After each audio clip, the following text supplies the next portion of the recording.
Section 6.3, Day 1, Binomial and Geometric Random Variables. After today's lesson, you should be able to determine whether the conditions for a binomial setting are met and compute and interpret probabilities involving binomial random variables. So what is a binomial random variable? When the same chance process is repeated several times, we are often interested in whether a particular outcome does or does not happen on each repetition. In some cases, the number of repeated trials is fixed in advance, and we are interested in the number of times a particular event occurs. If the trials in these cases are independent and each success has an equal chance of occurring, we have a binomial setting. Definition of a binomial setting. A binomial setting arises when we perform several independent trials of the same chance process and record the number of times that a particular outcome occurs. 4 conditions must be met in the binomial setting, and here they are. The first one is binary. The possible outcomes of each trial can be classified as either a success or a failure. Independent. Trials must be independent, that is, knowing the result of one trial must not have any effect on the results of any other trial. Number. The number of trials of the chance process must be fixed in advance. Success. On each trial, the probability of success must be the same. So if you can remember bins, it should help you remember the 4 conditions that must be met for a binomial setting. So consider tossing a coin n times. Each toss gives either heads or tails. Knowing the outcome of one toss does not change the probability of an outcome on any other toss. If we define heads as a success, then the probability of a head is 0.5 on any toss. The number of heads in n tosses is a binomial random variable. The probability distribution, then, is called a binomial distribution. The count of successes in a binomial distribution is a binomial random variable. The probability distribution of x is the binomial distribution with the parameters n and p, where n is the number of trials of the chance process and p is the probability of success on any one trial. The possible values of x are whole numbers from 0 up to n.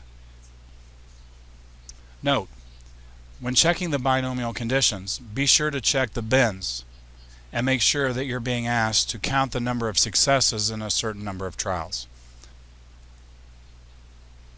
In a binomial setting, we can define a random variable, say x, as the number of successes in n independent trials.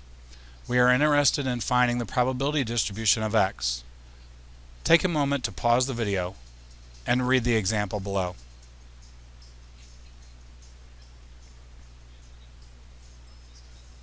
So you're trying to find the probability that the number of children with type O blood would equal 2 out of their 5 children. Here's one possible example. What I'm trying to do is find the probability of 2 successes and 3 failures. So it's possible that the first 2 children are successes, meaning they have type O blood. And the next 3 would be failures, meaning they do not have type O blood. To multiply this out, I could take 0.25 times 0.25 times 0.75 3 times, and I get 0.02637. However, there are a number of different arrangements in which 2 out of 5 children could have type O blood. The one above is that the first 2 children would have type O and the last 3 would not. Another example, maybe child 1 would be a success, child 2 would be a failure, meaning not type O, 3 would be a success, and then the 4th and 5th would be failures as well. Here is a list of all possible combinations of 2 successful type O blood siblings of 5. So the answer that I got from the first calculation, 0.02637, was only one of the 10 different ways. So if I take the answer that I had and multiplied it by 10, that would give me the total probability. So there's a 26.37% chance that 2 out of the 5 children would have type O blood. Note, in the previous example, any one of the 2 successes and 3 failures had the same probability. This is true because no matter what arrangement, we'd multiply together 0.25 twice and 0.75 3 times. We can generalize this for any setting in which we are interested in k successes and n trials. That is, if I'm trying to find the probability that x is equal to some value k, that's going to equal the probability of exactly k successes and n trials. That would be the number of arrangements where you can get k successes times the probability of a success raised to the number of successes times 1 minus the probability of a success, which that would be the failure probability, raised to the n minus k. One thing you will notice here, the number of arrangements, that's a tough thing to calculate. And this is what's known as the binomial coefficient. The binomial coefficient is the way to find the number of arrangements for any given binomial setting. The number of ways of an arrangement k, successes, among n observations is given by this binomial coefficient. This is read n choose k, meaning you have n fixed number of trials and you're choosing k as a number of successes, which is equal to n factorial divided by k factorial times n minus k factorial. Now n factorial means n times n minus 1 times n minus 2 down till you're multiplying by 1.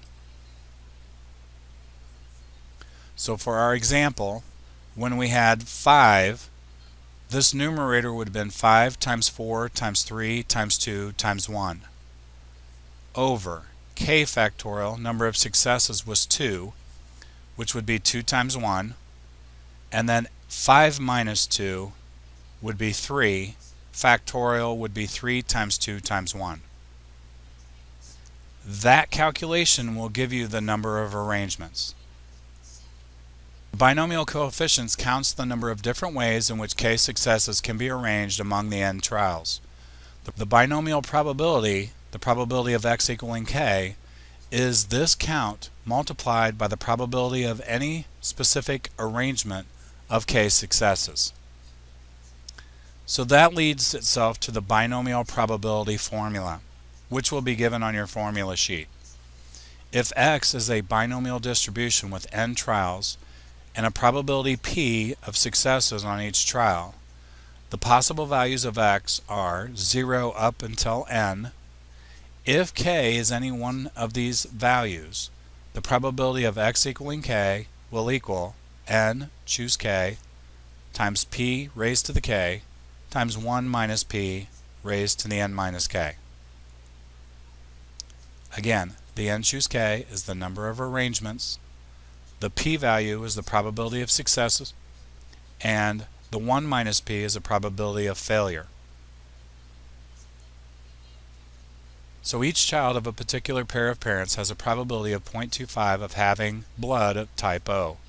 Suppose the parents have 5 children. A, this time I want to find the probability that exactly 3 of the children have type O blood. So I'm going to let x equal the number of children with type O blood. We know that x has a binomial distribution with n equal to 5 and p is equal to 0.25.